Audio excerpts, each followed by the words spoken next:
Hi friends, ఇప్పుడు మనం చెప్పబోయే టాపిక్ అనేది static casting and dynamic casting అనమాట. సో మెయిన్గా మనకు కాస్టింగ్ అంటే ఏంటంటే the casting means the conversation of one data type to another data type.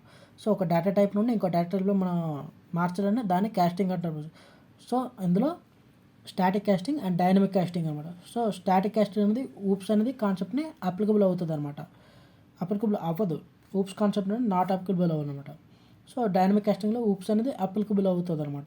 So static కాస్టింగ్లో ఇది చెక్స్ ద ఓన్లీ కంపైలేషన్ టైంలో మాత్రమే డాలర్ కాస్టింగ్ అనేది చెక్ చేస్తుంది అనమాట. సో రన్ టైంలో చెక్ చేయదు అనమాట. సో ఎర్రర్ అనేది త్రో చేయదు, it will don't give any error.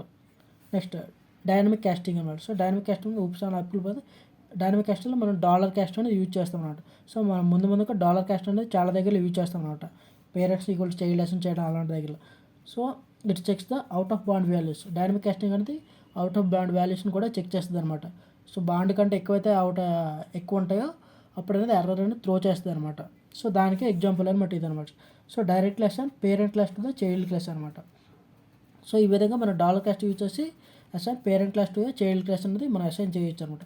So out of band వాల్యూస్ని ఎలా ఇది ఎర్రర్ త్రో చేస్తుంది అంటే, ఫస్ట్ ఒక ఈరం డేటా టైప్ని మనం తీసుకున్నాం. ఇందులో లిస్ట్ ఆఫ్ వాల్యూస్ ఎన్ని ఉన్నాయి?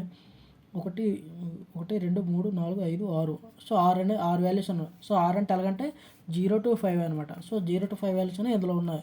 సో ఇప్పుడు స్టాటిక్ కాస్టింగ్లో మనం తీసుకున్నాం. స్టాటిక్ కాస్ట్లో డైరెక్ట్గా స్టేట్ ఈక్వల్ టు ఈ విధంగా మన స్టాటిక్ కాస్ట్లో 6 అనే వాల్యూస్ని ఇక్కడ ఈ బాండ్లు ఎక్కడ ఉన్నాయి? 0 to 5 మాత్రం ఉన్నాయి.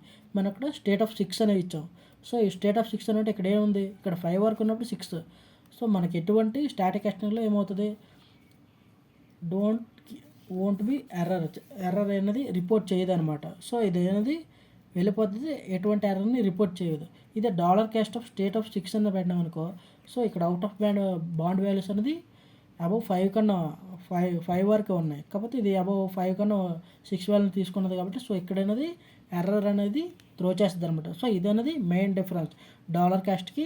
అదే డాలర్ కాస్ట్ యూజ్ చేస్తే లేదా డాలర్ కాస్ట్ యూజ్ చేయకపోతే అనమాట. సో ఇది main difference of dynamic casting and static casting అనమాట.